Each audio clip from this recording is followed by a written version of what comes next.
Halo, selamat jumpa lagi bersama dengan saya, calon guru penggerak angkatan keempat dari Kota Tua, Ibu Rosalina Afiar Habeat, SMA Negeri 1 Tua. Pada saat ini, saya akan melakukan video monolog pada 4 pertanyaan pengarah untuk saya jawab secara sendiri.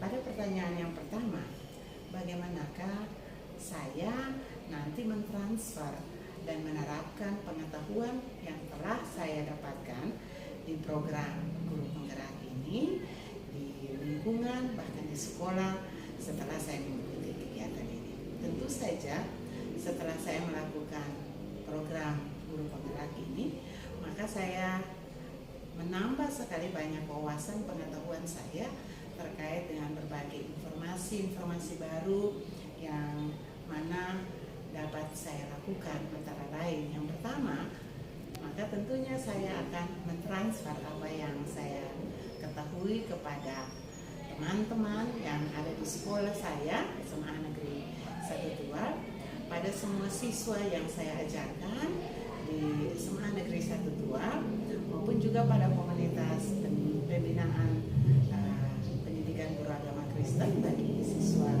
yang saya ajarkan, maupun juga bagi teman-teman yang berprofesi sama dengan saya sebagai guru maupun juga sebagai pendidik di lingkungan di mana saya berada. Termasuk di dalamnya saya juga akan berbagi kepada guru-guru sekolah minggu yang merupakan rekan saya yang mana kami sama-sama ada pada komunitas bergerak untuk membina anak-anak di gereja di mana saya berada.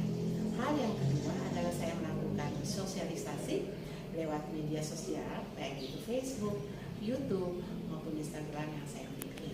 Dan juga saya akan mencoba menganalisis setiap permasalahan-permasalahan yang muncul di sekolah, yang mana saya akan menyelesaikannya, masalah yang saya hadapi, dengan menggunakan 4 paradigma, 3 prinsip, dan 9 langkah pengambilan keputusan, pengujian keputusan yang benar.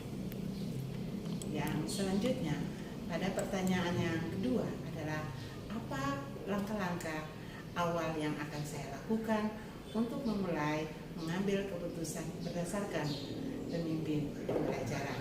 Nah, sebagai pemimpin pembelajaran, tentunya dalam mengambil sebuah keputusan, maka saya harus memulai dari diri saya sendiri dulu terlebih dahulu, di mana saya akan berinteraksi dengan teman-teman di sekolah, baik dengan rekan sejawat, baik dengan kepala sekolah, baik dengan wakil kepala sekolah bagian kurikulum, baik dengan kepala sekolah bagian kesiswaan, pembina OSIS, maupun juga dengan rekan sejawat guru mata pelajaran, MGMP, maupun juga bersama dengan semua unsur yang ada di sekolah, di mana dalam menghadapi setiap permasalahan yang mengandung unsur dilema etika, maka tentunya berdasarkan pengetahuan yang saya miliki, saya akan menerapkan 9 langkah pengambilan sebagai keputusan daripada pemimpin pembelajaran, yaitu 3 prinsip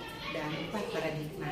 Di antaranya 9 langkah pembelajaran tersebut, yang mana langkah yang pertama adalah saya harus mengenali bahwa ada nilai-nilai apa yang saling bertentangan dalam setiap kasus permasalahan yang dihadapi.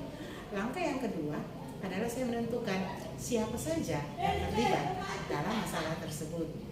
Pada langkah yang ketiga, saya juga akan mengumpulkan fakta-fakta yang relevan dengan situasi permasalahan yang dihadapi. Langkah yang keempat adalah saya melakukan pengujian benar atau salah yang terdiri atas 1. Uji legal, 2. Uji intuisi, 3. Uji halaman depan koran, 4. Uji panutan atau idola. Langkah yang kelima adalah pengujian paradigma benar lawan benar. Langkah yang keenam adalah melakukan prinsip resolusi yang terdiri atas 3 prinsip berpikir, yang mana berpikir yang pertama adalah berpikir berbasis hasil akhir, yang kedua berpikir berbasis peraturan, dan yang ketiga adalah berpikir berbasis rasa peduli. Langkah yang ketujuh adalah melakukan yang disebut dengan investigasi opsi trilema. Pada langkah yang ke-8 membuat sebuah keputusan, dan pada langkah yang ke-9 adalah meninjau kembali tindak lanjut daripada keputusan tersebut dan merefleksikannya. Nah, di sini saya juga akan meminta selain 9 langkah, 3 prinsip dan 4 paradigma di atas, maka saya juga harus meminta bantuan.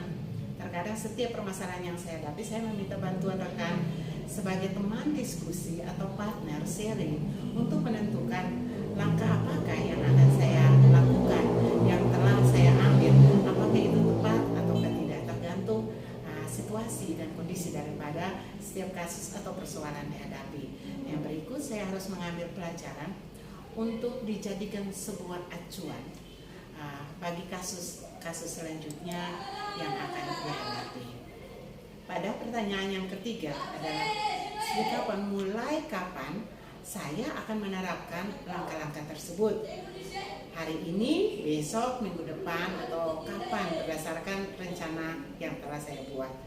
Nah, tentu saja yang paling pertama adalah saya akan menerapkan langkah pengambilan keputusan mulai dari saat ini ketika saya belajar, saya berkomitmen untuk setiap saat bagaimana saya menghadapi setiap permasalahan yang dihadapi, baik itu bersama dengan rekan-rekan sejawat saya maupun juga di dalam kelas bersama dengan siswa di sekolah ini maupun di mana saja saya berada. Saya tetap komitmen untuk melakukannya. Pertanyaan yang keempat adalah siapa saja yang akan menjadi pendamping saya dalam menjalankan pengambilan keputusan sebagai pemimpin pembelajaran. Nah, seseorang yang akan menjadi teman diskusi saya untuk menentukan langkah-langkah apa saja yang akan saya ambil secara efektif dan tepat. Nah, tentu seseorang yang akan menjadi pendamping atau teman diskusi saya dalam pengambilan sebuah keputusan yang tepat dan efektif adalah tergantung dari kasus yang saya hadapi. Kalau itu berhubungan dengan kepala sekolah, mungkinkah saya akan berdiskusi dengan kepala sekolah? Kalau itu berhubungan dengan masalah kurikulum terkait dengan proses pembelajaran, administrasi, saya juga akan berhubungan dengan berdiskusi dengan wakil kurikulum. Kalau itu berhubungan dengan masalah kesiswaan tentang peraturan dan sebagainya yang punya hubungannya dengan siswa, maka saya akan berdiskusi dengan wakil kepala sekolah kesiswaan dan juga pembina OSIS. Kalau itu berurusan dengan rumpun mata pelajaran MGMP, maka saya tentu akan berdiskusi dengan rekan-rekan saya sebagai rekan saya di dalam musyawarah guru mata pelajaran itu sendiri untuk menyelesaikan. Kalau itu berhubungan dengan siswa yang ada pada kelas tertentu, maka saya akan berhubungan dengan wali kelasnya atau guru-nya, atau itu berhubungan dengan kelas yang mana saya sebagai wali kelas, mungkin saya akan berdiskusi sharing dengan orang tua murid, anak-anak yang demikian yang terlibat di dalamnya. Kalau itu berhubungan dengan teman calon penggerak, misalnya calon guru penggerak, tentunya saya akan berdiskusi dengan teman-teman calon guru penggerak untuk kita share menemukan solusi. Baik itu yang terjadi di sekolah maupun kalau yang terjadi masalahnya terjadi di luar sekolah, maka tentu saja saya akan berdiskusi dengan partner teman yang menurut saya sangat berkompeten atau berhubungan erat dengan masalah yang sementara saya hadapi.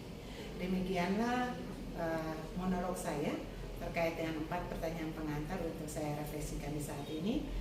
Salam dan bahagia, teruslah maju melangkah bersama.